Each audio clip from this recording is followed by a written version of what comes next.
할렐루야. 하나님의 평강과 축복이 오늘도 여러분과 함께 하시기를 주님의 이름으로 축원합니다.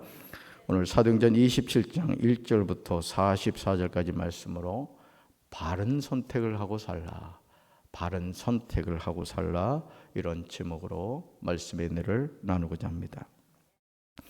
저와 여러분이 그리스도인으로 산다는 것은 하나님의 은혜입니다. 우리는 예수님을 믿는 것이 누구나 할 수 있는 일이라고 생각하죠. 예수님 왜 안 믿지? 예수님 믿으면 되는데 우리가 이제 이런 생각을 하죠. 하지만 어떤 사람들은 아무리 예수님을 믿으려고 해도 믿어지지 않는 사람들이 있습니다. 강경제일교회 주변에 사시는 분들 가운데 교회를 다니지 않는 분들이 많습니다. 저는 우리 강경제일교회 주변이 거룩한 땅이 되기를 주님의 이름으로 축원합니다. 그리고 이 교회 근처에 있는 사람들은 100% 예수님을 믿어야 돼. 100%. 아멘. 그래가지고 기도하는 가운데 땅 바쳐라 이러면 아멘 해야 돼요. 어째 아멘 일이 시원찮아요. 하나님 은혜 주신 그렇게 되는 거죠.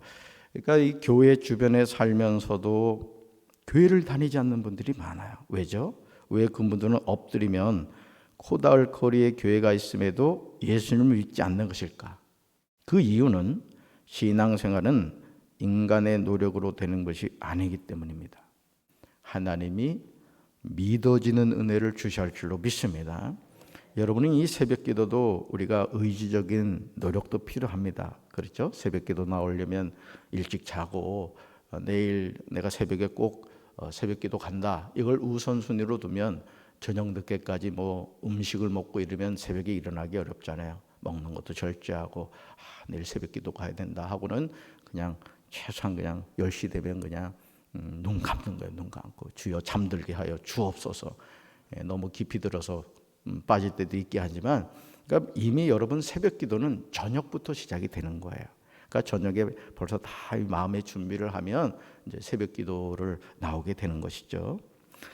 바울의 삶은 이런 면에서 이런 면을 우리에게 잘 보여주고 있습니다. 바울은 누구보다 열심히 하나님을 믿었습니다. 그러나 그것은 바울 자신만의 생각이었죠. 실제로는 나사렛 예수를 박해하는 일을 한 겁니다. 오늘 저와 여러분의 삶도 마찬가지입니다. 내가 나에 관하여 어떻게 평가하느냐는 아무 의미가 없어요. 우리는 자기 자신에 대해서 그래도 좋게 평가하려고 하죠. 주님이 나를 바라보실 때 나는 어떤 삶을 살고 있는가, 이게 중요한 거죠.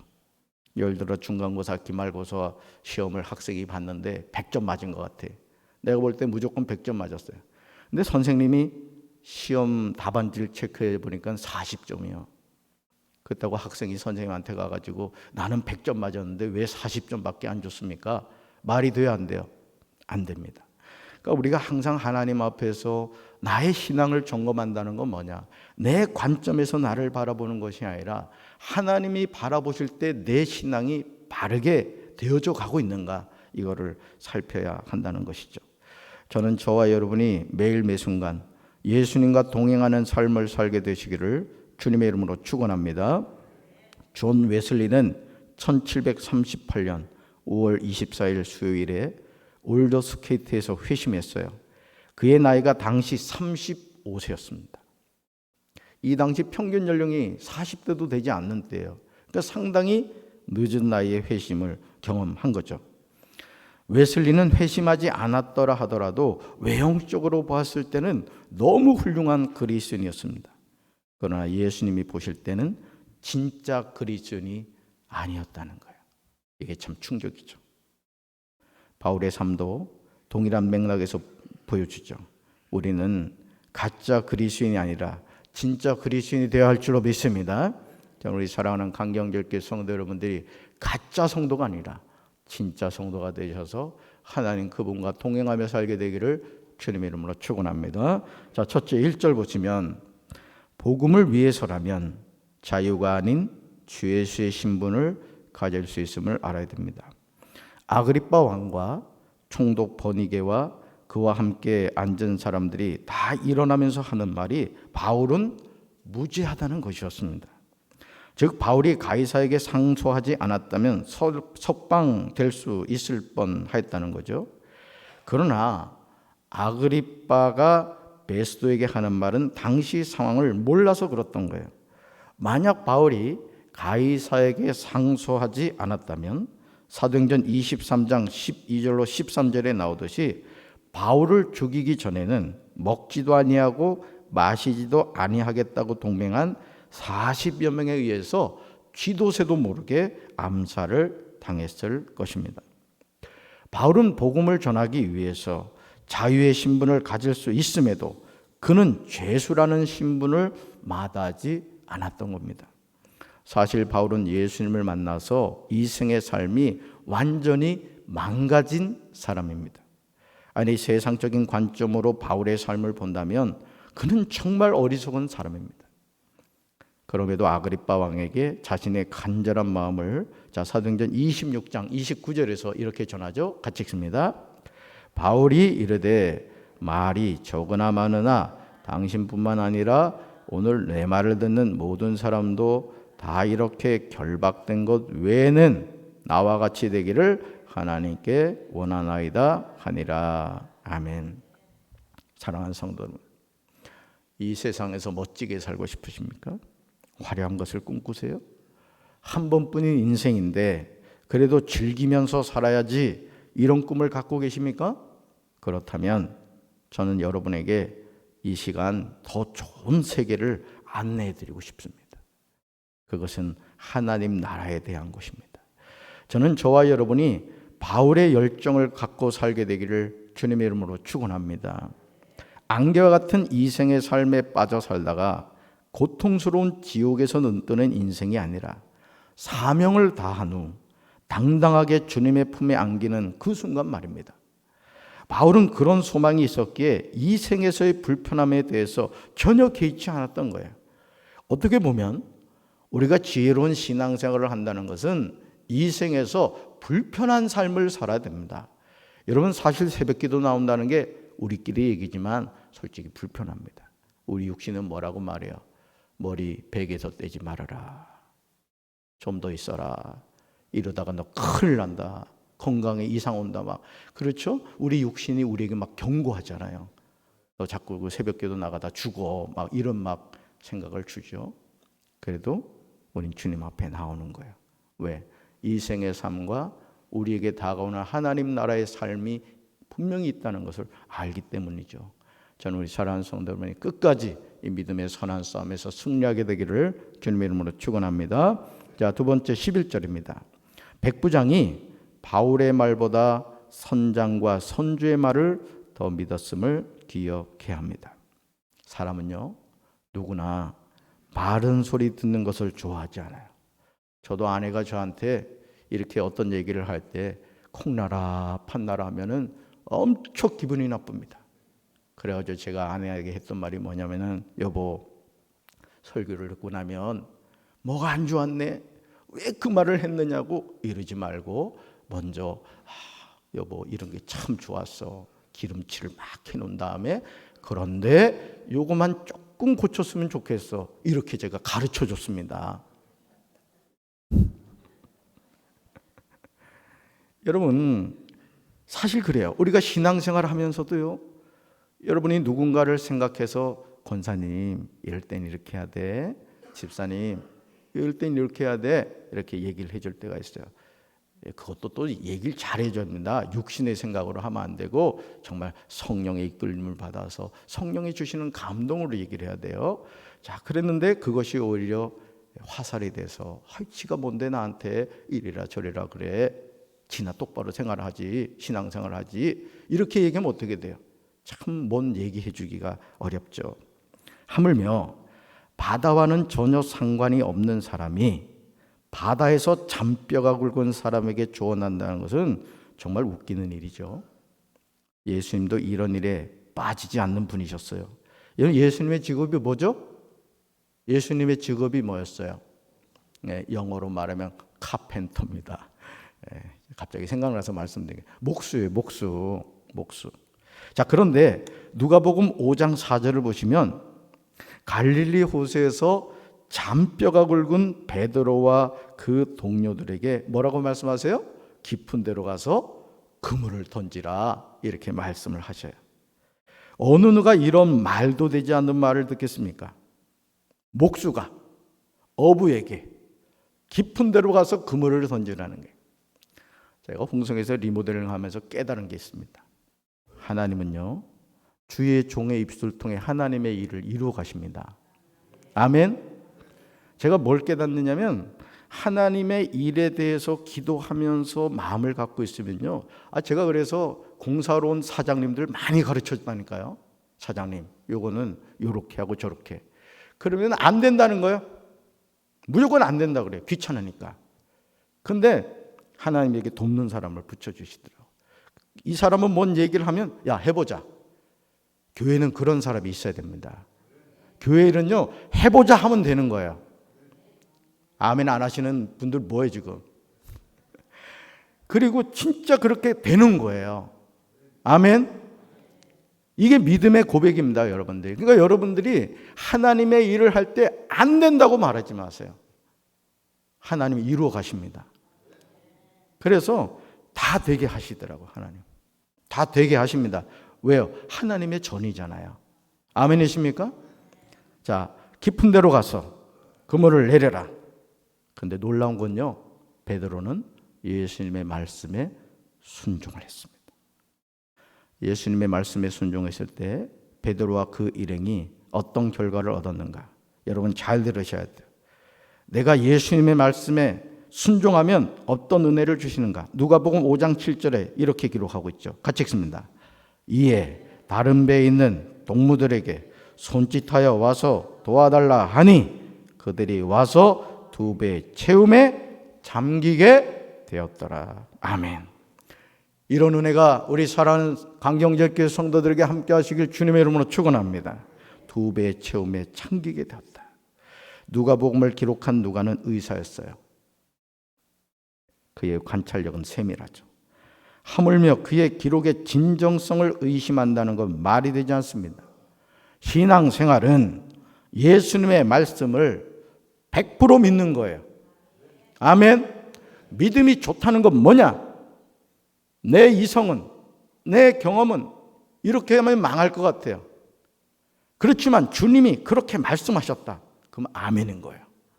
순종하는 거예요. 하나님의 일을 해서 망하지 않습니다. 하나님께 헌금 드려서 망하지 않아요. 아멘.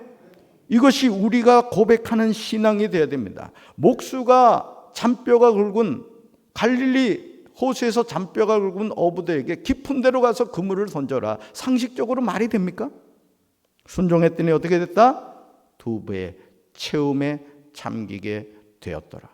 우리 사랑하는 성도들에게 이런 하나님의 은혜가 함께 하시기를 주님의 이름으로 축원합니다. 그것이 내 이성과 충돌이 되더라도 의심하지 않고 믿는 것이죠. 자, 그런데 오늘 사도행전 27장 9절에서 바울이 백부장 율리오와 다른 사람들에게 권하는데요. 10절에 그 내용이 나와요. 같이 읽습니다. 말하되 여러분이요, 내가 보니 이번 항해가 하물과 배만 아니라 우리 생명에도 타격과 많은 손해를 끼치리라 하되. 아멘. 상식적인 수준에서 본다면 바울의 말은 신빙성이 없습니다. 왜냐하면 바울은 배에 그물을 깃는 일을 했지만 배를 운행하는 일은 하지 않았거든요. 배에 그물을 깃는 일을 했다고요. 천막 만드는 일을 했어요. 그럼에도 그는 성령의 음성을 들은 것 같습니다. 당연히 백부장은 선장과 선주의 말을 바울의 말보다 더 믿습니다. 실제로 13절 보시면 그들의 선택이 맞는 것 같아요. 자, 13절 같이 읽습니다.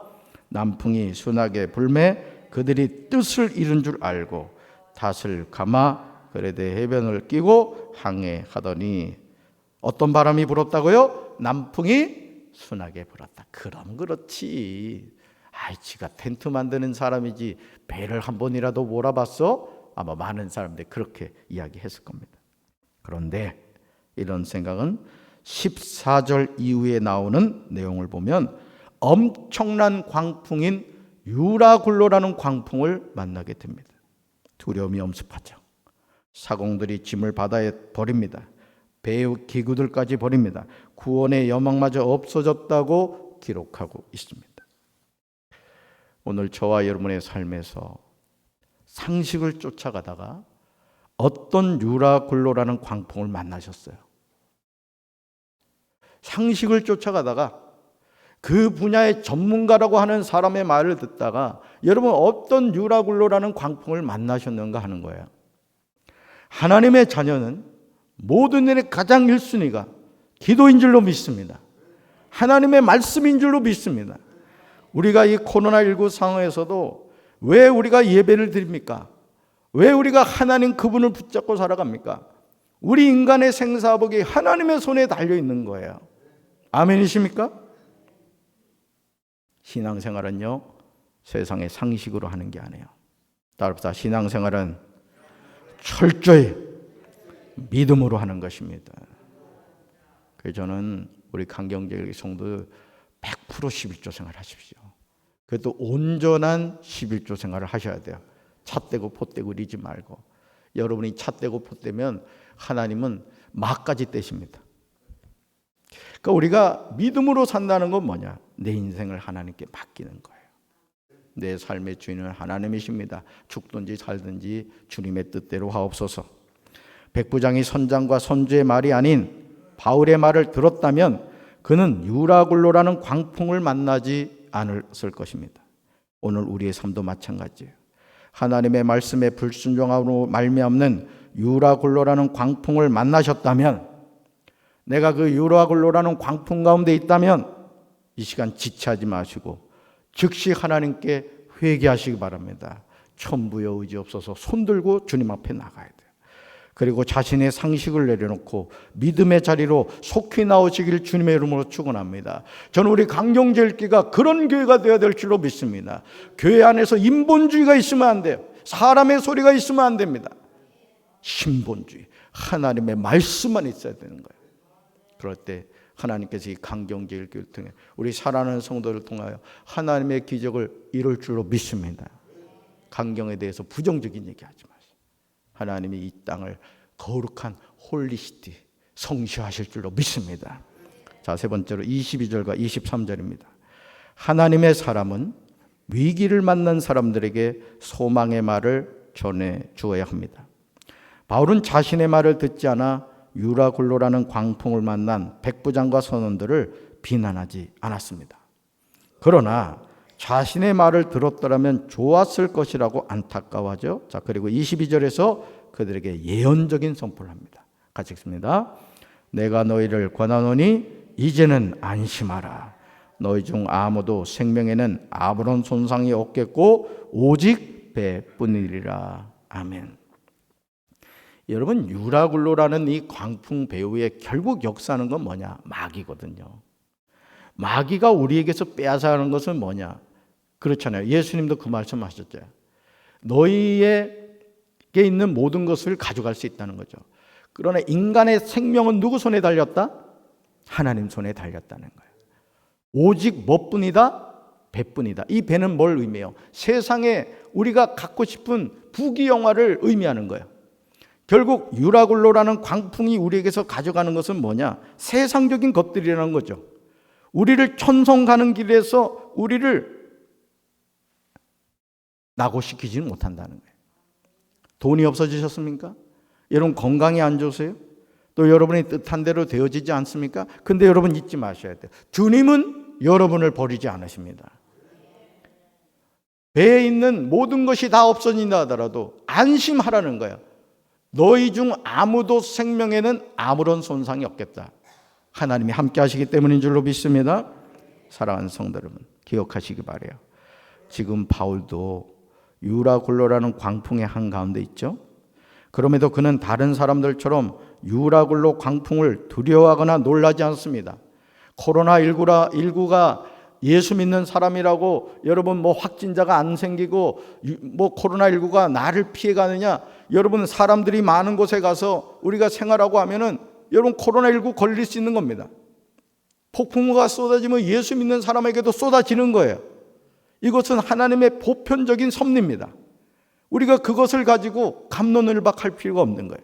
그래서 제가 늘 말씀드리잖아요. 여러분 스스로 개인의 건강을 지키시고 공동체 건강을 위하여 코로나19로부터 자신을 지키십시오. 손소독을 잘 하시고 방역수칙을 지키십시오라고 말씀드리는 것은 바로 그겁니다. 믿음이라고 해서 잘못된 어떤 생각을 믿음이라고 착각하셔서는 안 된다는 거예요. 자, 그러면 왜 바울은 유라굴로 강풍을 두려워하거나 놀라지 않았는가? 이 의문에 대한 답이 23절에 나와요. 같이 읽습니다. 내가 속한 바 곧 내가 섬기는 하나님의 사자가 어젯밤에 내 곁에 서서 말하되. 아멘. 정말 멋지지 않습니까? 내가 속한 바, 내가 섬기는 하나님의 사자가 어젯밤에 내 곁에 서서 말씀하셨다는 거예요. 우리 사랑하는 성도들에게 이런 은혜가 함께 하시길 주님의 이름으로 축원합니다. 저는 저와 여러분도 이런 고백을 하며 사시길 주님의 이름으로 축원합니다. 하나님은 지금도 시퍼렇게 살아계세요. 아멘이십니까? 하나님은 지금도 우리가 하나님을 믿는 만큼 역사하십니다. 바울 곁에 서서 하나님의 사자가 바울에게 하신 말씀이 무엇이죠? 여러분 24절 읽습니다. 바울아 두려워하지 말라. 내가 가이사 앞에 서야 하겠고 또 하나님께서 너와 함께 항의하는 자를 다 내게 주셨다 하였으니. 아멘. 첫째, 바울아 두려워하지 말라는 거예요. 둘째, 내가 가이사 앞에 서야 하겠다. 셋째, 하나님이 너와 함께 항의하는 자를 다 내게 주셨다는 거예요. 강경에 8,400명 가운데 예수님을 믿는 사람이 24%인가 된다 그럽니다. 자, 나머지 영혼을 하나님이 누구한테 주셨다? 강경 제일교회 성도들에게 주신 줄로 믿습니다. 강경이 왜 축복을 받을 수 있느냐? 강경 제일교회 성도들 여러분 때문인 줄로 믿습니다. 우리가 믿는 하나님은 나만 잘 되는 게 아니에요. 아브라함을 부르셨던 하나님도 너로 말미암아 모든 족속이 복을 받으리라고 말씀하셨어요. 약속하셨어요. 저는 우리 사랑하는 강경제일교회 성도들이 강경과 논산을 연물을 그렇게 만들어가야 될 줄로 믿습니다. 성도 여러분 아십니까? 지금도 하나님은 믿는 자들을 통해서 세상을 이끌어 가십니다. 하나님은 지금도 기도하는 사람을 통해서 하나님의 역사를 이루어 가십니다. 우리가 2021년 오늘이 며칠이에요? 6월 8일인가요? 맞아요? 오늘 이 하루를 살면서 하나님이 우리 사랑하는 성도 여러분들, 특별히 이 새벽 기도에 나와 기도하는 사람을 통해서 하나님의 역사를 이루어 가실 줄로 믿습니다. 만약 우리가 기도하는 사람이라면 이 세상의 모든 역사는요 우리 손에 달린 거예요. 자, 그래서 존 낙선이 이런 말을 했어요. 같이 읽습니다. 기도하는 한 사람이 기도하지 않는 한 민족보다 강하다. 아멘. 기도하는 한 사람이 되어야 될 줄로 믿습니다. 우리가 문재인 정부를 욕하고 정치인들을 욕하고 하기 전에 우리가 뭘 알아야 되느냐? 영적 세계의 비밀을 알아야 돼요. 대통령을 이끌어 가실 수 있는 분, 조국 대한민국을, 어제도 그런 얘기를 좀 했습니다만, 여러분 제가 어린 시절을 생각해 봐도요 정말 찌질해지게 가난했어. 저는 어릴 때 그게 워낙 시골에서 자라가지고 삼시세끼 밥만 먹으면 잘 사는 줄 알았어. 근데요 알고 봤더니 제가 쌀밥 먹으면요, 학교 가면서 그랬다니까요, 애들한테. 야 있잖아, 나 어제 쌀밥에다 고추장 비벼가지고 밥 먹었다. 그럼 애들이 눈이 이만해지는 거야. 맛이 어땠어? 끝내줬어. 그런 쌀밥을 1년에 10번도 못 먹었던 것 같아. 오직 한 분, 우리 아버지는 맨날 밥을 하면 가운데다 쌀 이렇게 넣으셔가지고, 참 우리 어머니들 남편 속세게도 참 우리 어머니들, 그치? 최권사님 남편을 지극정성으로 섬겼어요. 그래서 누가 그 근처에 쌀 많이 붙어있는 밥을 먹느냐, 이게 참 쟁탈전이었죠. 그러니까 많이 먹었던 게 뭐 칼국수, 수제비, 감자 삶은 거. 전 감자 삶은 거 그래서 지금 잘 안 먹어요. 보리밥, 뭐 그냥 하여간 밥을 먹으면은 행복했어요. 그러던 우리 조국 대한민국이 좀 보세요. OECD에 들어갔습니다. 하나님이 우리나라를 축복해 주신 줄로 믿습니다. 왜 그런지 알아요? 애국가에 하나님이 보호하사 우리나라 만세하니까 하나님이 얼마나 좋아하시겠어요. 근데 무슨 애국가를 바꾸자고 정신 나간 소리를 하질 않나. 여러분 잘 기억하세요. 조국 대한민국은 문재인 대통령이 이끌어가는 게 아니에요. 기도하는 한 사람. 강경이 축복받는 거는요, 기도하는 한 사람, 기도하는 교회, 우리 강경제일교고 우리 사랑하는 성도들인 줄로 믿습니다. 저는 바울이 25절에서 하는 고백의 은혜를 받았어요. 우리의 고백이 돼야 돼요. 같이 읽습니다. 그러므로 여러분이 안심하라. 나는 내게 말씀하신 그대로 되리라고 하나님을 믿노라. 아멘. 자, 파란 글씨 읽어봅시다. 나는 내게 말씀하신 그대로 되리라고 하나님을 믿노라. 아멘. 인생의 여정에서 똑같이 유라굴로라는 광풍을 만나도 어떤 사람은 안심합니다. 그러나 어떤 사람은 두려움으로 고통스러워하죠. 여러분 지금 어떤 사람입니까? 여러분, 우리가 하나님의 말씀에 불순종할 때 유라굴로라는 광풍 만납니다. 그때 뭘 깨닫죠? 아, 하나님이 내 인생의 주인이시구나. 이걸 깨닫게 돼요. 올리아로 사시면서 여러분, 내 경험, 내 지식, 내 생각에 의지해서 살아가는 삶이 아니라 하나님 그분을 의지하고, 또 운전하시는 분들 꼭 운전대 5초 기도하세요. 주님, 제가 운전합니다. 운전대 잡아주세요. 오늘 이 하루도 저와 여러분이 나의 삶을, 아니죠, 주님이 나에게 허락하신 삶을 하나님께 맡기셔서 믿음으로 승리하는 이 하루 되기를 주님의 이름으로 축원합니다. 가슴에 손 얹겠습니다. 하나님 아버지 감사합니다. 오늘도 하나님이 허락하신 이 소중한 한 날 믿음 안에서 말씀에 순종하며 살아가게 하옵소서. 기도하는 한 사람이 기도하지 않는 한 민족보다 강하다는 존 낙스의 고백이 우리 사랑하는 강경절개 성도들의 고백이 되게 도와 주시옵소서. 예수님의 이름으로 간절히 축복하며 기도합니다. 아멘.